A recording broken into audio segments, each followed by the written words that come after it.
জাগ্রত জুলাই ইনকিলাব মঞ্চ প্রেস ক্লাবে এক প্রদর্শনী আয়োজন করেছে।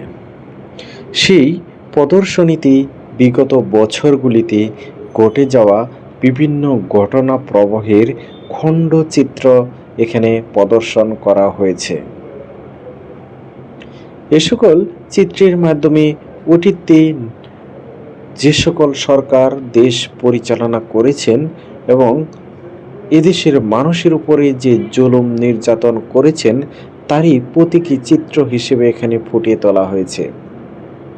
এখানে শুরু থেকে শেষ পর্যন্ত খেয়াল করলে দেখা যাবে বিভিন্ন চিত্র, বিভিন্ন খণ্ডচিত্র, যে খণ্ডচিত্র এদেশে ঘটে যাওয়া বিভিন্ন ঘটনা প্রবাহের প্রতীকী হিসেবে এখানে উল্লেখ করা হয়েছে।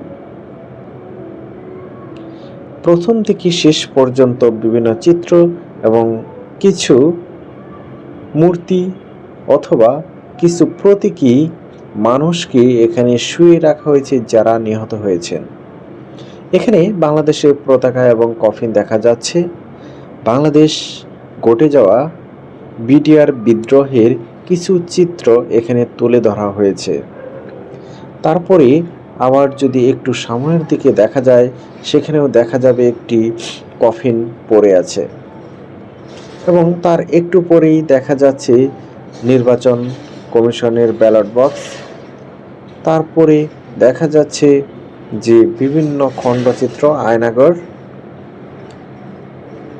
তারপর দেখা যাচ্ছে আয়নাগরের টর্চার সেলে কিভাবে নির্যাতন করা হতো এবং তারই ব্যবহৃত বিভিন্ন যন্ত্রপাতি। জুলাই আগস্ট বিপ্লবের ছাত্র জনতার যে 2024 সালে বিপ্লব হয়েছিল সেই বিপ্লবে ঘটে যাওয়া বিভিন্ন প্রভাব দেখানো হচ্ছে।